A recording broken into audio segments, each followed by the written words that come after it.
বাংলা তথা ভারতবর্ষের অন্যতম শ্রেষ্ঠ মনীষী স্বামী বিবেকানন্দ সম্পর্কে বিজেপির রাজ্য সভাপতি সুকান্ত মজুমদারের যে কুরুচিপূর্ণ বক্তব্য তার বিরুদ্ধে ধিক্কার জানাতে শান্তিপুর শহর তৃণমূল যুব কংগ্রেসের পক্ষ থেকে আজকে এক ধিক্কার মিছিলের আয়োজন করা হয়েছে। এই ধিক্কার মিছিলে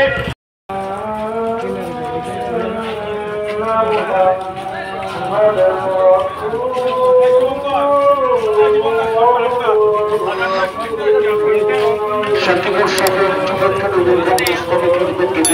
আমাদের আজকের এই ধিক্কার মিছিল প্রতিবাদ মিছিল এগিয়ে আসছে আপনার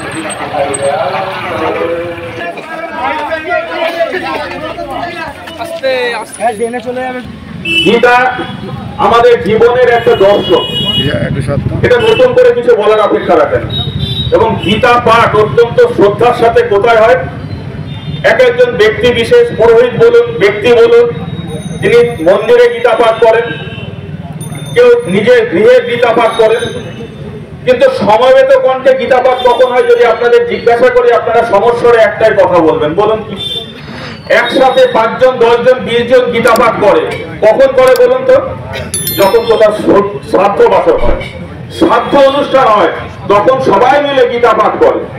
আমি বিজেপির নেতাদের ধন্যবাদ দেব, তারা সরাসরি মুখে স্বীকার করলেন না যে ভারতবর্ষের গণতন্ত্রের অন্তর্জলি যাত্রা হয়ে গেছে, মারা গেছে, তারা মেরে খুন করে দিয়েছে।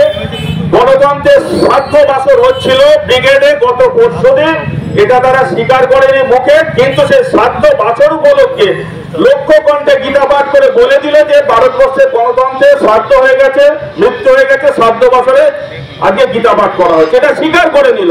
এর জন্য বিজেপির নেতাদের ধন্যবাদ জানাই। আর ওই যে আহাম্মক, এটা ঠিকই বলেছে, নাম উচ্চারণ করার দরকার নেই, এদের নাম উচ্চারণ করা মানে তো হাইলাইট করে দেওয়া। ও আহাম্মক কাকে কার সম্পর্কে কথা বলছে? গোটা বিশ্বের কাছে ভারতবর্ষ বলে পরিচিত ছিল না দেশটা, বিশ্ববাসীর কাছে, সে বিশ্ববাসীর কাছে যে ভারতবর্ষকে পরিচয় ঘটালো তার নাম স্বামী বিবেকানন্দ। তার সম্পর্কে কি বলছে? বামপন্থী প্রোডাক্ট, খুব ভালো করে বুঝতে হবে। প্রথমেই বলি বামপন্থী বলে একটা কটূক্তি করেছে। আমরা বামপন্থীতে বিশ্বাস করি না, বামপন্থায় বিশ্বাস করি না, কিন্তু এটাও ঠিক, একদম কোটাঙ্কট বলছি, বামপন্থা মানেই খারাপ, এটা কখনো বলা যেতে পারে না। বামপন্থা মানে হচ্ছে কমিউনিস্ট চিন্তা ভাবনা। সেই কমিউনিস্ট চিন্তা ভাবনা যদি সাম্যবাদের কথা শেখায়, উঁচু নিচ ভেদাভেদের থেকে দূরে সরিয়ে যাওয়ার কথা শেখায়, সে সাম্যবাদের কথা কমিউনিস্ট শেখাক, গান্ধীবাদী নেতা শেখাক, আর যেখান থেকে আসুক নিশ্চয়ই তাকে আমরা শ্রদ্ধা জানাতে পারি। বামপন্থা মানে খারাপ এটা কখনো বলে দেওয়া যায় না, কামান দেখে দেওয়া যায় না।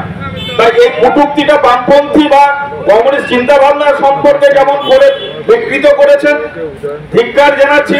কোন একটা ইজমকে, যে ইজমকে পৃথিবীর মানুষ, এখন তার প্রাসঙ্গিকতা নাই থাকতে পারে আজকের এই 21শ শতাব্দীতে, কিন্তু একটা সময় তো প্রাসঙ্গিকতা ছিল।